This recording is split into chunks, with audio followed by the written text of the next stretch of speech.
ایک دفعہ کا ذکر ہے کہ امریکہ میں بہت بڑی ٹرین ڈکیتی ہوئی، پورا ملک ہل کر رہ گیا۔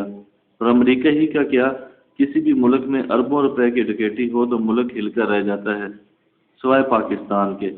یہاں ایلیٹ کلاس کے لوگ کئی برسوں سے ہر برس اربوں روپے کے ڈاکے مارتے آ رہے ہیں اور ملک کیا، اس کا ایک کونا بھی نہیں ہلتا۔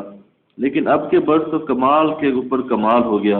حکومت نے عوامی خزانے سے، قومی خزانہ سے نہیں، وہ تو اس کا اپنا ہی ہے ہی، کھلے عام دن دہاڑے پورے دھر لیے اور کمال جرت سے 54 ارب روپے لوٹ لیے اور عوام میں اس کا اعتراف بھی کر لیا۔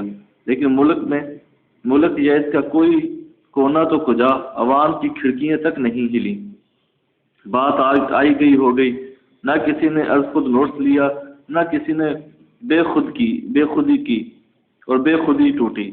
قومی اسمبلی کی قائمہ کمیٹی برائے توانائی و بحران میں حکومت نے بتایا کہ نجی بجلی کمپنیوں کی وجہ سے حکومت کو جو نقصان ہوا اس کی مالیت 54 ارب روپے ہے۔ وہ یہ ساری رقم صارفین سے وصول کی گئی ہے۔ صارفین کسے کہتے ہیں یہ صارفین اچھی طرح جانتے ہیں، یعنی وہی جن کو عوام کہا جاتا ہے۔ خواص بجلی کا بل نہیں دیتے، ان کی بجلی چوری کا حساب بھی صارفین سے وصول کیا گیا ہے۔ یہ بھی کمیٹی کو حکومتی نمائندوں نے بتایا اور یہ حساب مذکورہ 54 ارب روپے سے الگ ہے۔ اور صرف یہی نہیں، لائن، لاسز اور دیگر اخراجات بھی عوام سے وصول کیے گئے۔ اس ڈکیتی کی مالیت 54 ارب روپے کہاں رہی، اس سے بہت آگے چلی گئی۔ حکومتی نمائندے نے اعتراف کیا ہے کہ بڑے نادہندگان سے کوئی وصولی نہیں کی گئی۔ یہ ساری ڈکیتی اس ڈکیتی سے بالکل الگ اور متوازی ہے جو ماہ بے ماہ بجلی مہنگی کر کے کی جاتی ہے۔ بجلی کا جو بل صارفین کو ملتا ہے وہ محض مہنگی بجلی کا نہیں ہوتا، بجلی چوری، نادہندگان کی نادہندگی اور دوسری وارداتوں کی رقم بھی اس میں شامل ہوتی ہے۔ عوام بے مثال پیمانے پر لٹ رہے ہیں۔